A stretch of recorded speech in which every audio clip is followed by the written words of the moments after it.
Assalamualaikum warahmatullahi wabarakatuh. Kembali lagi kita bersama membahas laporan tahunan yang ada di Bursa Efek Indonesia. Kali ini kita akan membahas ASDM, Asuransi Dayen Mitra. Laporan ini adalah laporan tahunan 2023 yang sudah diaudit oleh auditor independen. Analisa kita adalah analisa fundamental dan valuasi yang berfokus pada laporan keuangan tadi, ya. Kita akan melihat laporan keuangan tadi di segi datanya, kemudian kita olah untuk menentukan apakah perusahaan ini bisa kita investasi atau kita menunggu lebih lanjut. Kemudian juga analisa ini adalah bahan pertimbangan, ya, bahan pertimbangan tambahan, bukan bahan utama, karena setiap investor itu memiliki pola, cara, dan sistem mereka menganalisa saham masing-masing. Oleh karena itu ini hanya sebagai bahan pembanding bagi investor sekalian. Baik, kita ingin mengetahui dulu lebih jauh seperti apa dan bagaimana, ya, ASDM ini. Oke, kita cek dulu ASDM. Harga sekarang ini 500, ya, asuransi Dayen Mitra. Asuransi Dayen Mitra merupakan perusahaan publik yang bergerak dalam bidang jasa keuangan dan bermarkas di Jakarta. Perusahaan ini didirikan pada tahun 1982, tergabung dalam grup Equity Development Investment dan tercatat di Bursa Efek Indonesia tahun 1989. Udah lama, ya, sangat lama ini. Sudah melalui berbagai macam krisis berarti, ya. Ini termasuk perusahaan yang mampu bertahan, ya. Baik, kita ingin cek dulu ke bawah apa, ya, asuransi Dayen Mitra bergerak di bidang apa. Layanan produk asuransi seperti asuransi kebakaran, asuransi kendaraan, asuransi uang, asuransi pengiriman kargo, asuransi rekayasa, asuransi kecelakaan diri, dan berbagai produk lainnya. Berarti mereka ini memiliki berbagai macam asuransi, ya. Oke, tadi bagaimana cara kerja asuransi? Memberikan penggantian kepada nasabah jika terjadi hal yang tidak diinginkan. Sementara itu nasabah bertanggung jawab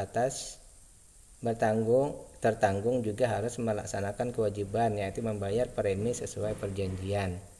Oke. Baik, kita lanjut dulu ke berita ini, ya, ke berita, ya. Asuransi Dayen Mitra stock split, ya, tapi ini 2023, ya. Berarti dia di stock split kemarin, ya. 1:2. Oke, tahun 2023 mereka stock split. Kita cek lagi. Ini masih semuanya di 2023 beritanya, ya. Oke. Kita cek lagi tadi di berapa, ya? 500, berarti kalau stock splitnya 2 berarti 1000, ya. Semula dulu 1000, sekarang 500. Oke. Gambar ada mungkin? Oke, tidak ada masalah. Baik, kita lanjut pembahasan ke valuasinya, fundamentalnya, baik itu valuasi maupun ketahanan perusahaannya. Kita masuk ke ASDM. Oke, tadi 500. Oke, kita pilih saja 500. Perusahaan ini dihargai di bursa itu 500, artinya mereka yang melakukan jual beli saham ini menghargainya masih di harga 500. Kita bandingkan dengan nilai perusahaannya. Perusahaan ini untuk satu lembar saham itu bernilai 968. Kalau kita bandingkan harga sekarang dengan nilai real perusahaannya, itu harga sekarang baru 52%-nya, ya. Harga sekarang baru 52%. Berarti di sini ada diskon, ya. Ada perbedaan, ya. Berarti 48% masih perbedaan antara harga real perusahaan dengan harga sekarang, ya. Harga real perusahaan dengan harga sekarang ini sekitar 48% bedanya. Berarti ada kemungkinan untuk berkembang sampai ke nilai wajarnya 48%, apalagi kalau dia bisa melewati nilai wajarnya, maka ini mungkin multi bagger jadinya, ya. Bisa menjadi multi bagger, ya. Baik, sekarang kita ingin melihat di harga sekarang 500 kita maksimal belinya di harga berapa ya. Maksimal kita boleh membeli saham ini adalah di harga 550. Kalau begitu berapa ya? Di harga sekarang ini sudah berapa? Di harga sekarang ini sudah 91%. Sudah 91%. Kalau begitu kita hanya punya diskon 9%. Kalau 9% menurut pemahaman saya ini dia berada di harga wajar. Artinya diskonnya ada cuma 9%, kita anggap saja tidak ada diskon. Memang harganya seputar harga ini ya. Di harga 500 ya, maksimal 550, berarti harga sekarang ini harga wajarnya ya. Baik, kita buat dulu kesimpulan sementara begini, bahwa perusahaan ini bertumbuh baik dan ada kemungkinan besar multi bagger dari segi perhitungan seperti ini ya. Kemungkinan besar dia bisa bertumbuh kembang lagi sesuai harganya. Kemudian kita juga melihat bahwa dari segi valuasi, ternyata dari segi valuasi sekarang valuasinya wajar. Artinya kalau kita membeli saham ini di harga sekarang, itu kita tidak mendapatkan diskon ya, harganya memang harga seperti itu ya, tidak mendapatkan diskon, harganya ya harga seperti itu saja. Baik, sekarang kita lanjut. Dari semua ini kita ingin mengecek lagi dari segi kepedulian pengendali terhadap investor ya. Ternyata secara umum mereka sering membagikan itu di 65% dari keuntungan tahunan itu dibagikan ya. 65%, lebih separuh dari keuntungan itu dibagi ke investor. Sekarang keuntungannya itu 55%. Jadi berapa persen? Berapa rupiah dari 65% dari 55? Ternyata kita nanti akan mendapatkan 35 rupiah. Jadi setahun kita menunggu, dari keuntungan 55% itu kita mendapatkan 35 rupiah. Sekarang kita ingin bandingkan lagi dari sini dengan misal kita membeli di harga 500 ya. Misal kita membeli di harga 500, maka kita mendapatkan persen kita menunggu itu sebanyak 7% dalam setahun. Saya mengkategorikan bahwa dividen 7,2% setahun itu termasuk besar ya. Dividen 7,2% setahun itu besar. Jadi dividen besar. Untuk yang bukan komoditas ya, ini termasuk besar ya. Baik, valuasinya perusahaannya bertumbuh dengan baik, ada kemungkinan bagger, harga waktu membeli sekarang tidak ada diskon.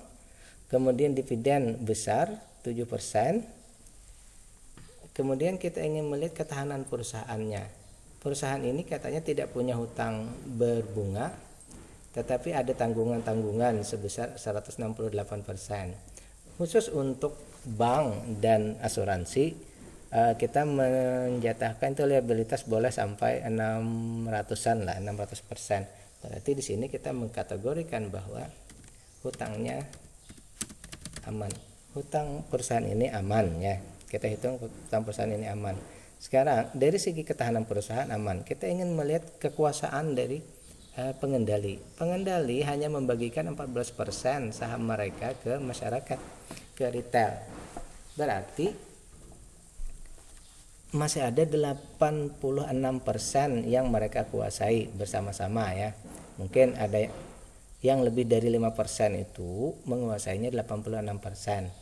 Oleh karena itu kita kategorikan bahwa di sini pengendali bukan retail, bukan mereka yang memiliki di bawah 5%. Berarti di sini kita kategorikan aman ya, aman.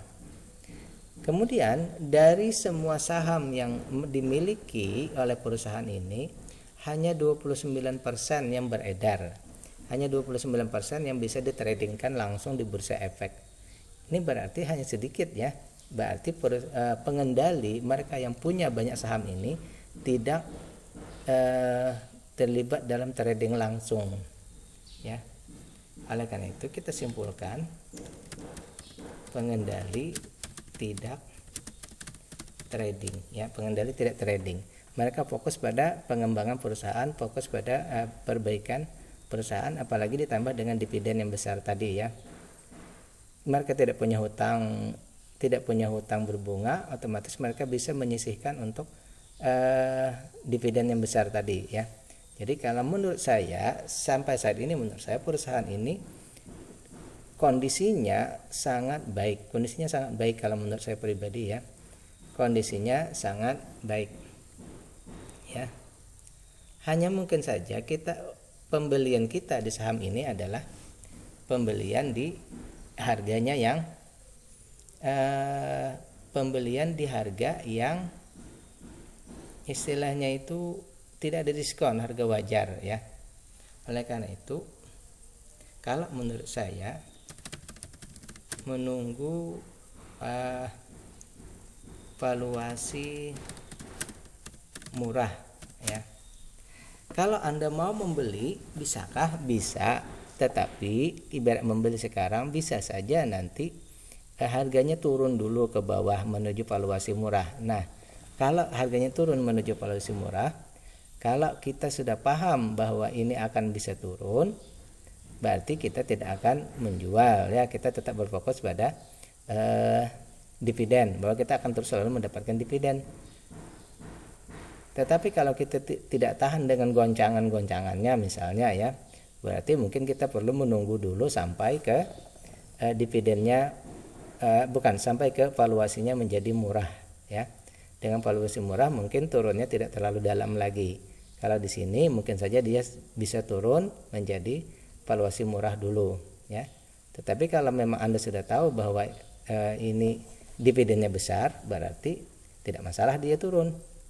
Tetapi bagi kita yang ingin keselamatan, ingin mendapatkan dividen besar dan harganya tidak turun terlalu jauh, maka mungkin sebaiknya menunggu dulu sampai valuasinya murah ya. Itu pemahaman yang saya dapat. Nah, selain itu juga selalu seperti yang selalu saya sampaikan, kita selalu untuk mengecek GCG ya. Setelah kita mendapatkan data ini tadi, kalau memang kita mau menentukan misalnya saya mau masuk di sini, berarti lanjutnya adalah cek GCG. Cari data-data tentang perusahaan, tentang manajemennya, apakah pernah berkasus, apakah sedang dalam kasus, baik itu perdata atau pidana. Kalau tidak ada, berarti boleh Anda lanjut. Kalau ada, berarti sebaiknya kita menghindari saham-saham yang tersebut. Oke, demikian pemahaman yang saya pahami. Silahkan Anda compare lagi dengan analisa Anda. Mudah-mudahan ini bisa membantu. Billahi taufiq wal hidayah. Assalamualaikum warahmatullahi wabarakatuh.